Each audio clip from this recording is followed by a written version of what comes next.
Okay, Meseches Gittin. We are up to Meseches Gittin in our Shas survey. We are almost done already with Seder Nashim. It's only after Meseches Gittin is Meseches Kiddushin. Meseches Gittin, as the name suggests, deals with the laws of get, deals with the laws of marital divorce. Now, the Masechta covers the laws of Gittin. It also covers a lot of the laws of shlichus, of agency in Jewish law. Deals with the laws of the details of a get, of how to write a get, how to deliver a get, the intent that needs to come with a get, that needs to be lishma. The Gemara also discusses in the fifth parak some of the laws of damages in Jewish law. The entire Masechta is not very long at length, it's pretty average, about 91 daf in the Masechta. So it's relatively manageable, and it's one of the major Masechtas that is learned in the yeshiva system. It's as known as the Zion Masechtas. The Zion Masechtas in many yeshiva systems are learned as Yevamos, Ksubis, Gittin, Kiddushin, Bava Kama, Bava Metzia, and Bava Basra. Yevamos, Ksubis, Gittin, Kiddushin.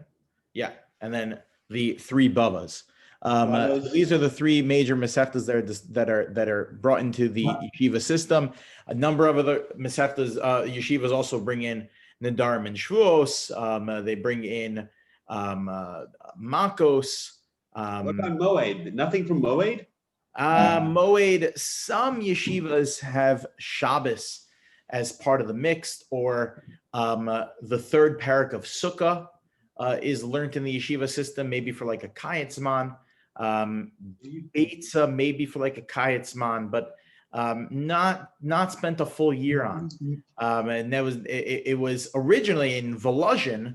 So in Volozhin yeshiva in 1801 to 1892, the Volozhin yeshiva stood.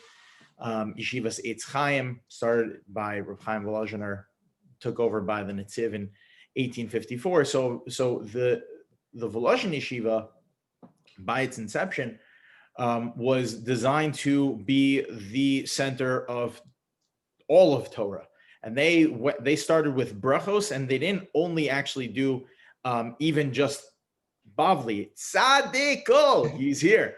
They didn't only just do Bavli or Bilan Danilo. It's great to see you. They didn't just even do Bavli. They did. Starting from brachos, every single mesechta in all of Shas, all of the Shisha Sidrei Mishnah. So they did all of Zrayim, all of Moed, all of Nashim, all of Nezikim, all of Kadshim, all of Taros. They ended with Uktzin. When they got to the last Mishnah in Uktzin with all the Mefarshim Be'iyun, they went back to brachos. That was the way that the system worked in Volozhin. At a certain point in European history, certainly in the Litvish yeshivas after the closing of Volozhin, like in Slobodka for sure, they took on this model of the Zion Masechtas that was basically started by Reb Baruch Ber Leibovitz in Yeshivas Knesset Yisrael. Anyway, but in YU they take a much more Volozhin approach. So in YU, when I was there, we learned Shabbos and Chulin and Sanhedrin and Nedarim and many Masechtas that are not part of the classic yeshiva cycles. Anyway, so Maseches Gittin, the very first Mishnah, let me pull up the very first Mishnah over here. The Mishnah says, Hamevi get Mibedinas Hayam, someone brings a get from overseas, Sarach Shiomer Bafani Nechtav Ubafane Nichtam. That they have to say that it was Bafani Nechtav, it was written in front of me and it was signed in front of me. Basically, these witnesses are testifying to the legitimacy, the authenticity of the get as a shaliach. They quoted in Yevamos, and then he can't marry the woman. What was that? They quoted in Yevamos, and then he's not allowed to marry her, right? He's not allowed to marry her, right? Because he's involved with it, right? What is that? Chaf Daled, right? Somewhere around there. Right, somewhere around there, right? So that's what's yeah. So this agency takes effect, that he acts as a shliach for the Baal, for the husband, to allow the Gittin to take effect. The what's interesting to point out is the Melecha Shlomo, which is a commentary on the Mishnayos, points out over here. What's it? The language is the language of Ha-Mevi. Ha-Mevi says the Melechus that if someone, one who brings, the one who brings, Ha-Mevi, but what's this Ha connoting over here? This Hey Ayidiyah. So says the Melecha Shlomo, that you have to see the very first Gemara in Masechah Sota, that the Gemara Masechah Sota points out the following, that the first Mishnah in Sota says, ha mikane liishto, that if someone warns his wife. So the Gemara says that ha mikane is not a good thing, that someone is not supposed to give kinoi to their wife. Says the Gemara, ha mikane dieved. That's only b'dieved. That's only after the fact. The person is not supposed to warn their wife, you better not be in yichud with this man. In front of witnesses, he does this because it's setting the marriage up for potential failure. So you shouldn't do this. You shouldn't warn your wife, because what's going to happen then? What if she is in yichud with this person and two people saw it? Then she's going to be usher to you. It's going to be a suffix sota, like we discussed last time when we were learning Masechas Sota. So says the Melecha Shlomo, this language of Ha Mevi Gem Medina Sayam in Gittin is supposed to be connoting the same idea, that we don't like Gittin. Gittin is not something that we are fans of. The very last Mishnah in the Masechta, what is that? Daf Tzadi. The Mizbeach cries when there's very good. So by the way, when you say you're not allowed to warn your wife, is that about just Sota? Because I did warn my wife tonight that Pesach was coming, because I saw how much chametz she just bought at. Yeah, what we're talking about is for promiscuous relationships with your boys. Okay, I am certain that you don't have anything to worry about. That chametz is going to be taken care of. 2 months. Nothing to worry about. So the Mishnah, the very, I think it's the last Mishnah in the Masechta. The Mishnah says, "Beishamei omrim lo yigarish adam es ishto ela imkein matzah ba erva matzah ba davar erva," that a person should only divorce their wife if they find a davar erva, if there was if there was promiscuous behavior happening. Shnei amar ki matzah ba ervas davar, as the pasuk says, that if you found a ervas davar, something that was a prohibition of arayos. Basically, she stepped outside the marriage. That would be a reason to divorce your wife. Beis Hillel Omrim, Beis Hillel says, "Afilu hikdicha tafshilo," that even if she spoiled the food, she burnt the cholent, that would be enough of a reason to divorce your wife. Shnei amar ki batza ba ervas kama davar, that if you found an erva or really anything. Rabbi Kiva says, "Afilu matzah acheres na hemena," even if you see another woman that you want to marry, you could divorce your wife. Shnei v'haya ki hayayim loitim sachen be'inav, she does not find favor in your eyes anymore. But the Gemara says that by the way, which is Rabbi Kiva more lenient? Once there is already an apathy that is in place over here, that you already are at the place where you are, you need to get, a divorce would make sense. And this is kind of like the last straw. This is the breaking point. This is whatever, because the Gemara says that the Shechina, that the Mizbeach cries when a divorce happens. This is not a good thing. So therefore, says the Melech Shlomo, he says that's why the very first Mishnah uses this language of ha mevi get, just like the Gemara in Sota said, that it is not a good thing. Di'evet in, okay, yeah, you sent the get. These are the halachos. We would not encourage such a thing. That's why the Rashba, Chelik Aleph Simin Yud Ches in the Chivas HaRashba writes, he says that he has this amazing tshuva where he goes through case by case why there are certain brachos on different things. For example, why is there no bracha on the mitzvah of tzedakah? So the Rashba says because the person might not, the ani might not accept the tzedakah, and therefore, since the bracha needs to be made over l'asiyasa, needs to be made upon the fulfillment of the mitzvah before fulfilling the mitzvah. So then, therefore, you can make the bracha al netinas tzedakah. And the ani might not accept the tzedakah, and therefore it would be a bracha levatala. This is what the Rashba goes through many different examples, Shmitas Ksafim, and many different examples why there's no bracha associated with it. So the Rashba says that why is there no bracha associated with giving a get? The Torah, has the institution of Gittin, that if a person lo matzachem be'einav, as we just saw, if there's apathy in the marriage, that it's over, it's done. Now a get needs to be given. So then why is there no bracha? Says the Rashba, because most Gittin are given for the wrong reasons. Because they didn't work hard enough.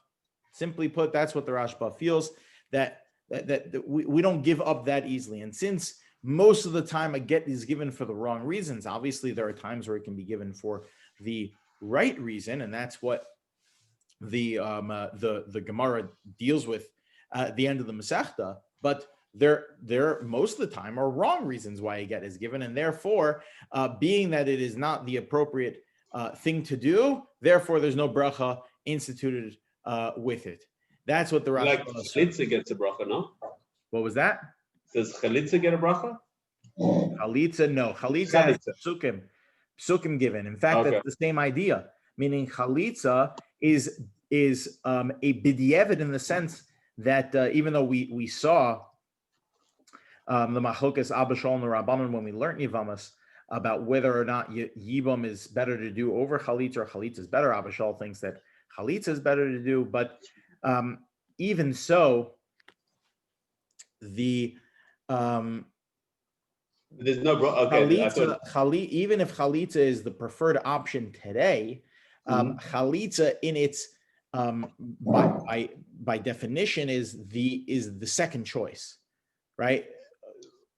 Under perfect circumstances, Abba Shaul agrees that chalitza should have been the thing that never, yibum should have been the thing that never stopped.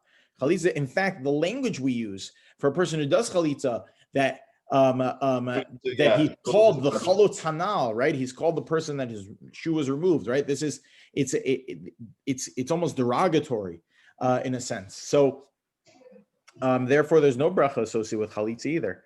So now let's take a look at the fourth parak over here, beginning of the fourth parak in Maseches Gittin. Says the Mishnah, Hasholech get li ishto. So you send a get. We spoke about before how that's the very first Mishnah. You can send a get through a shliach. Vehegia b'shliach, and it arrives with the shliach. O sheshalach achrav shliach, or he sent another shliach after the first one. V'omer lo, and he says to him, get shenatati lecha batalhu. So either, again, I'm running after the shliach that I sent. I sent an agent with the get to give to my wife, and before he arrives, I catch up with him. And I say, listen, deal's off. I changed my mind. I love her. I want to fight for the marriage. I don't want a divorce.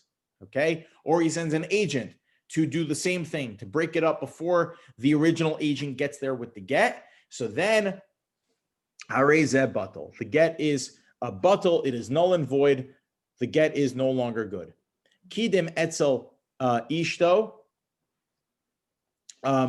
Another option would be that the husband actually goes directly to the wife before the shliach gets there. Okay? The shliach took the service roads. He takes the express road. He gets to his wife first and says, listen, there's someone who's coming with a get. I made a big mistake. please don't accept it. Or he sends an agent to tell his wife the same thing.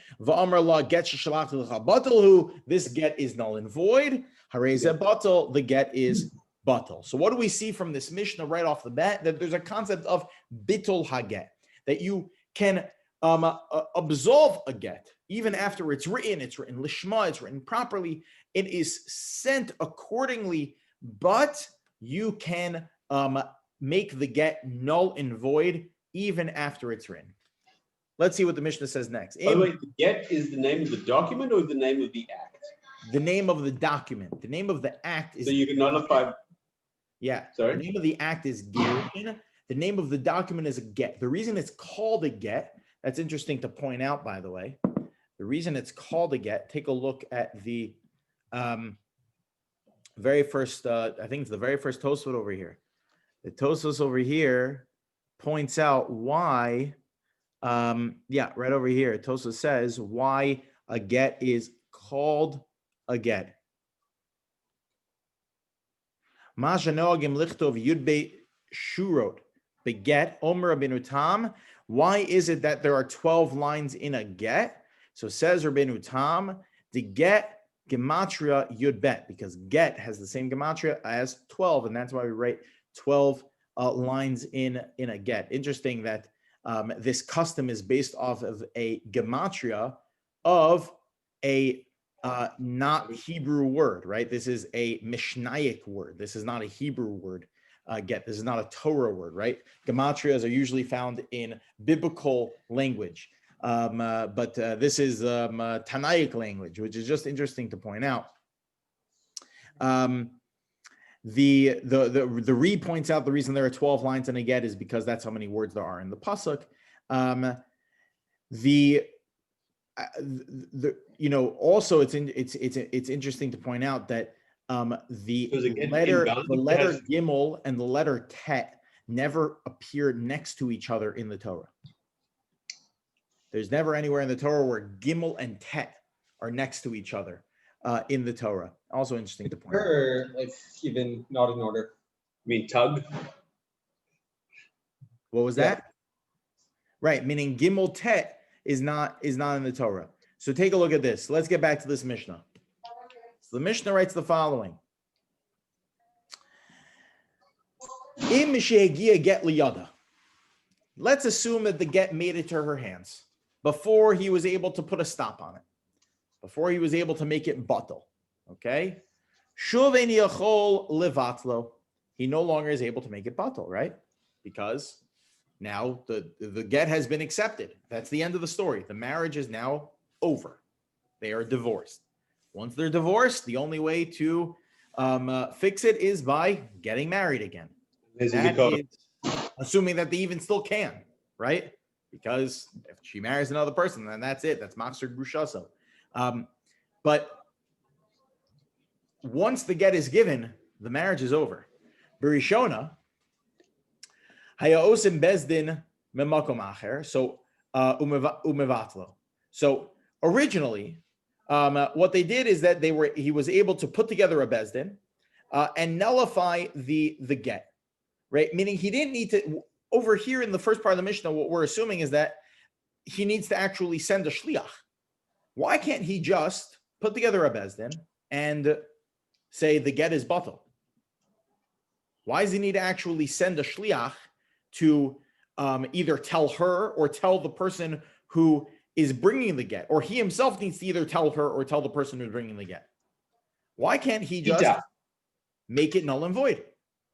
Because she could marry someone based on the get without knowing the base didn't happen and be now over an Issa Deraisa. So the Gemara is going to get to this, okay? So says the Mishnah, Hiskin Rabbi Gamliel Hazakin. Rabbi Gamliel made this takana that he can't do this. Shelo yu osin kain. He's not allowed to just nullify the get without her knowledge.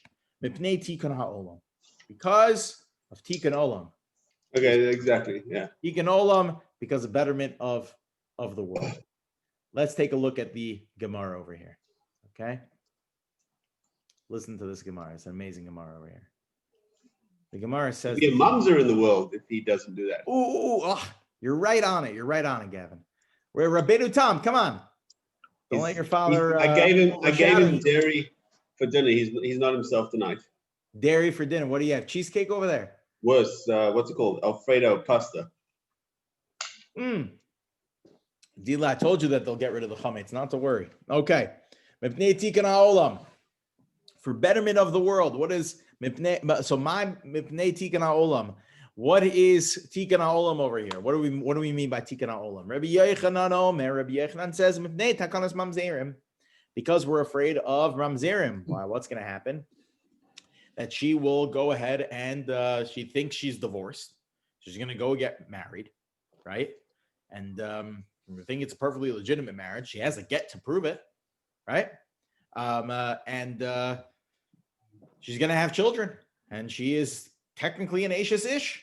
And that is a mamzer. So we want to get rid of mamzers. Rish Lakish says, takanas agunos. And the Gemara explains, what does this mean that we want to prevent agunos? What it means is like this.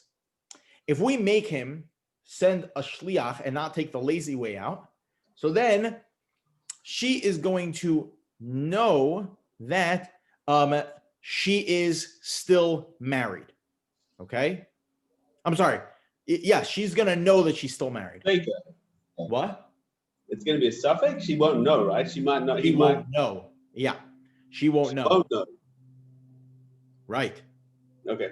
Meaning, if she is not made aware of the fact that, if she's not made aware of the fact that she is divorced, so then she is going to think that she is married, right? Until she knows she's divorced, she is going to think that she's married, which we want her to be married. Marriage is a protection for the wife. Why? Because she has her ksuba, right? No, I'm sorry. The opposite. I'm mixing it up. My apologies. If he is not going to send a shliach, what's he going to do? He's going to take the easy way out, right? And he's going to just nullify the get. Now, nullification of the get is going to be a problem. Why? Because then she is going, when she receives the get, is going to think that she is divorced. And now that she is divorced, okay, with a get, the problem is that he is going to nullify the get in front of a bezdin of three. The Gemara says that all actions of a bezdin of three have a kol associated with them. They have a voice associated with them. So there's going to be a rumor spread that she's not divorced. So it's going to be unclear. Am I divorced or am I not divorced? Okay? If he's going to nullify the get with a bezdin of three, but she's actually holding a get, it's going to be confusing whether or not she's actually divorced. So therefore, she's going to be stuck. That is what the concern of Reish Lakish is. Okay? Now, according to Rabbi Yochanan, this is what the Gemara discusses. According to Rabbi Yochanan, it could be that the nullification only needs a bezdin of two. Okay? And that's why there's no concern there. But I want to take a look at this over here. Tana Rabbanan. Our rabbis teach the following. Batlu mevuta. That let's say a person made the get batal, okay? So the get is mevuta. It is nullified. Divrei Rebbe. This is what Rebbe says. Reb Shimon Gamliel Omer.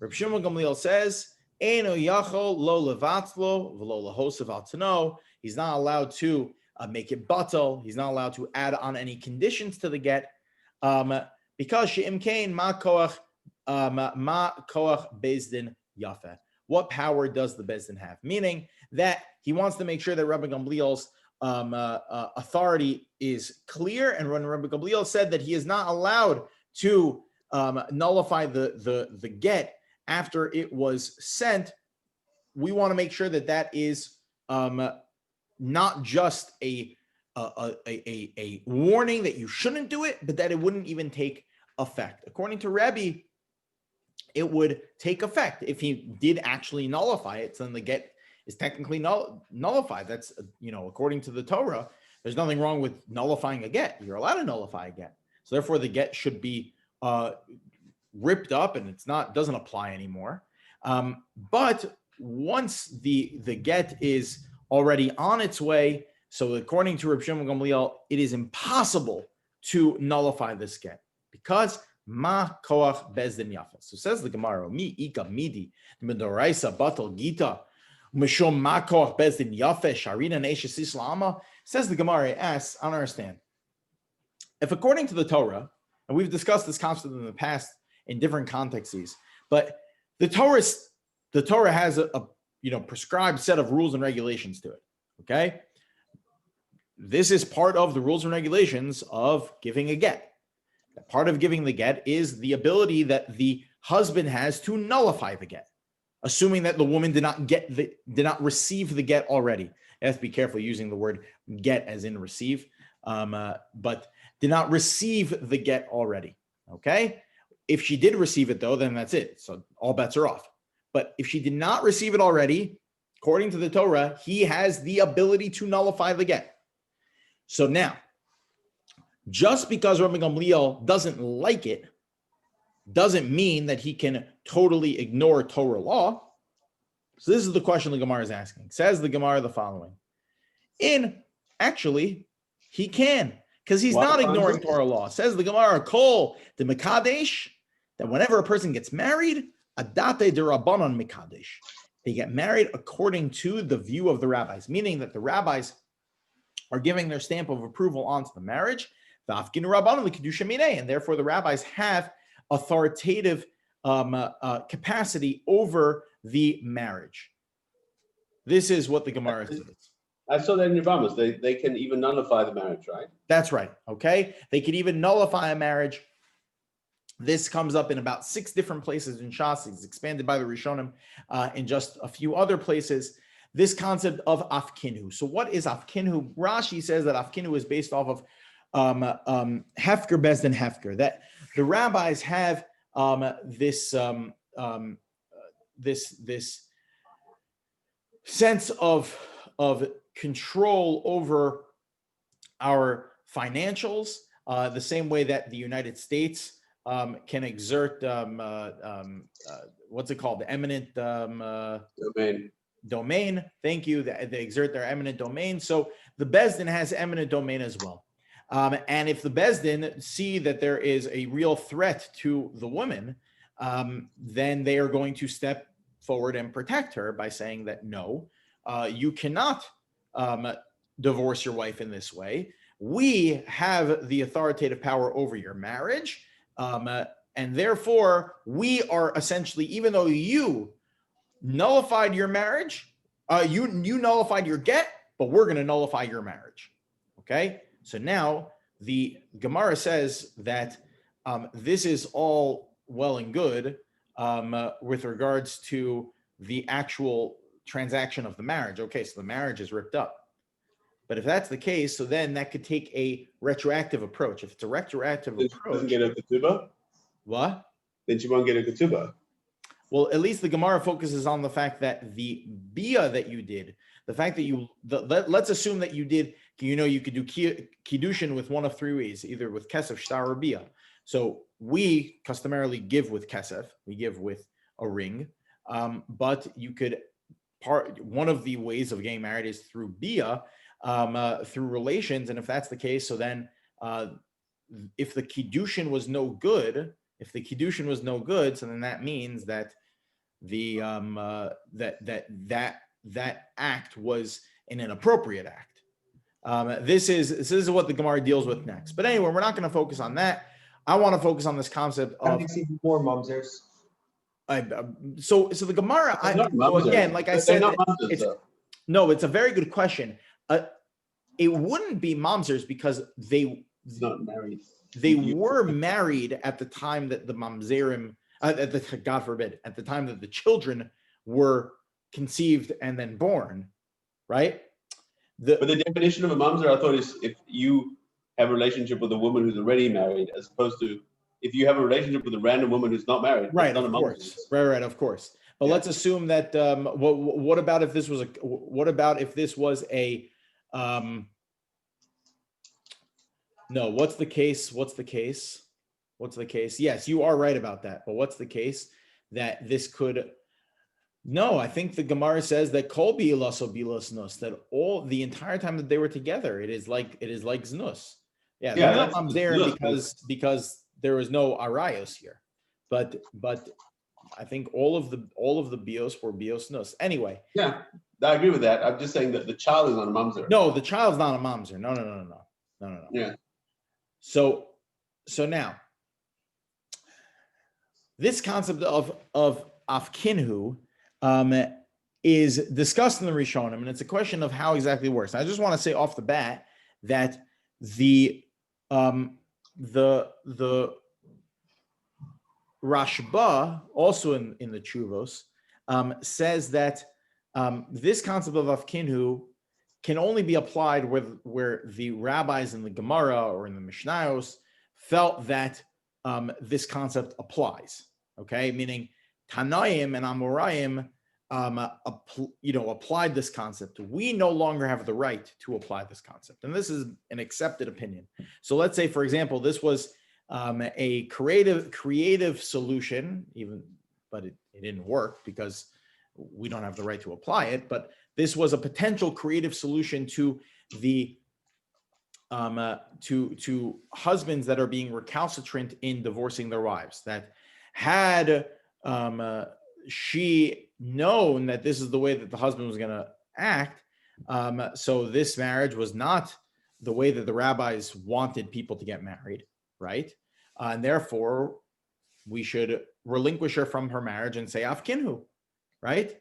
But it's not a solution of any legitimacy, because the Rashba says that no, afkinhu was something that was very specifically applied by the rabbis. It doesn't even brought up in every single case. It's very specific cases that the rabbis applied it to. Now, Rav Elyashiv points out something very important over here. Rav Elyashiv points out, he says, Taka, the Gemara makes a good point over here. How did the Gemara answer the question? Again, the question was, what gives the rabbis this right to just disregard the Deoraisa? Okay? The Deoraisa is that the fellow can absolve his get, and therefore they're still married. But Rabbi Gamliel said, no, we're going to treat you like a divorce because of afkinhu. How did that solve the question? So if you take a look at Tosfos over here, Tosfos says, I thought the answer the Gemara gave was that I can do what it isn't a deraisa, it's a derabanan, because the rabbis have the right to do whatever they like in the field of marriage, and if they want to do, they gives them that right. But what gives them that right? Is this afkinu gives them that right? But afkinu just came out of thin air. Well, I mean, I guess the Torah must have given them that right. So didn't specify the details. When in the so Rav Elyashiv takes a little bit of a different approach. Okay, Rav Elyashiv says, take a look at this Tosfos. Tosfos says, called the Mekadesh Adat Rabbanan Mekadesh. Whenever a person gets married, they get married according to the understanding of the rabbis. Lekach, therefore, Omer b'shas Kiddushin. That's why we say at the time of the Kiddushin, Harei at mekudeshes li, you are married to me, Kedas Moshe v'Yisrael, according to the laws of Moshe and Israel. Mm-hmm. Basically, when you get married, you are getting married under the conditions that you are meeting the statutes of Moshe. And basically, this marriage, when the husband gives the ring, he makes a declaration to say that we are doing this according to Jewish law. And therefore, you are actually giving the power to the rabbis to potentially reverse your marriage if the situation requires it to be reversed. This is where Rav Elyashiv says you have to say it like this, because we know the Gemara tells us, a Gemara that you're going to see very soon, Gavin, that let's say a person gets married to either Chayve Lavin. So let's say a Kohen marries a Giores, okay, someone who's a divorcee. So that is against Torah law, but the Kiddushin is Chal. The Kiddushin takes effect. and let's say a person marries shnios le'arayos, the second tier prohibition of inappropriate incestual relationships. Okay, so someone marrying their grandmother. Okay, so those second tier relationships, if a person actually does go ahead and do the kiddushin is chal. Isn't that against Torah law? Why would afkinhu not apply in those cases? Meaning, if afkinhu is going to apply here, right, where this is not kiddas Moshe v'Yisrael, like Tosfos said, so why does it not apply in those cases? So Rav Asher says, the rabbis instituted the arayos, they didn't make it. They didn't make it that way. what do you mean? Why? Like when they instituted the halakha, they said if you do marry her, it's valid. It has some kind of. But it's not kiddas Moshe v'Yisrael, though. But Meaning, if Tosfos is saying the reason that afkinhu will absolve a marriage is because all marriages are kiddas Moshe v'Yisrael, and therefore we give authoritative capacity to the rabbis in the rubric of marriage. So then, but they gave them the authority to decide. Like, okay, this marriage is valid. I'm going to force you to get a get. I'm not going to let you stay with her, but you have to get a get to get out of it. Very good. Now, why does it? So then, why won't it work for Chai Lavin? Let's say, like the Kohen marrying a divorcee. We do let him. It works. It just but we force him to divorce her, right?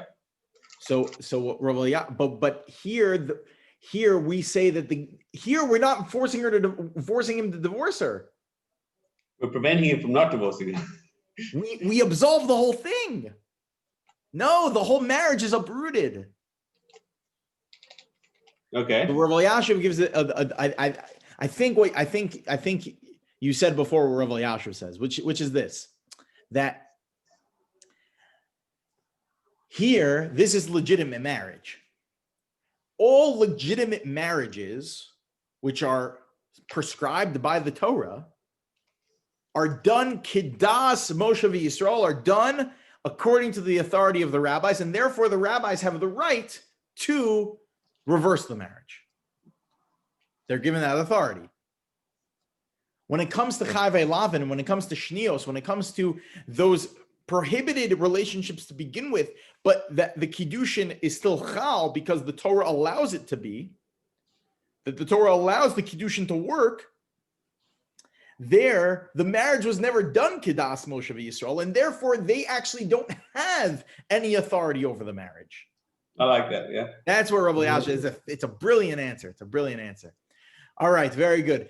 We'll close with the like we do very often. We won't see it inside, but the Gemara is about Korban Habayis. Are all in the middle of the fifth parak over here. So on Daf Nun Zayin. The Gemara talks about the story of the children of the Kohen Gadol, that the children of the Kohen Gadol are thrown into jail, and they're taken captive during the Churban Habayis, and the son of the Kohen Gadol is crying, and this is I think the 11th Kina that we say on Yom Kippur. He's crying. This is the one where you have the two slaves. They both Romans say, "My slave, beautiful." The two slaves are in the dungeon, and they lock them in the room. I can't believe that I'm going to have to be with the girl, and she's saying, "I can't believe I'm going to have to be with him," and they're forcing us like this. I'm the daughter of a Kohen Gadol. I'm going to have to be with this slave boy, and the son is saying, "I'm the son of the Kohen Gadol. I'm going to have to be with this slave girl," and then the light shines through in the dungeon. And they see that they're actually brother and sister, and they start crying, and they cry so much that their neshamos escape. And this is what the Gemara says. So the Ben Ish Chai in the Ben Yehoyada in his commentary on Maseches Gittin, he points out, he says they should have been celebrating over the fact that at least they have each other right now. Why did they cry so hard to the point that they died, that their neshamos escaped them? So says the Ben Yehoyada that it was an example of how severe the the sinas chinam was at the time.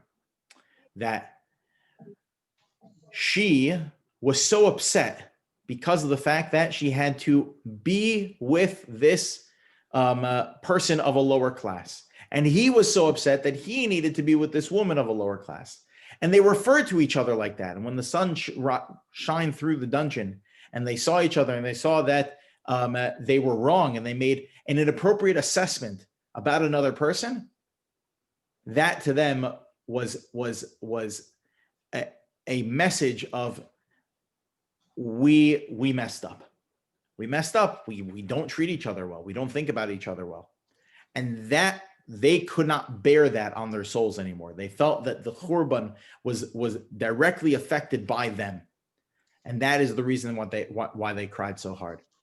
It's a powerful remark from the Ben Yehoyada about just how much we have to be careful of the way that we associate and think about associate with and think about other people. All right, very good. The Ben Yehoyada was a Kabbalist. Whoa. It was the Ben Ish Chai. The Ben Ish Chai that was a very Musadika thing to say. Yeah. It's the Torah-dika thing to say. Yeah. Cool. All right, very good. The attention span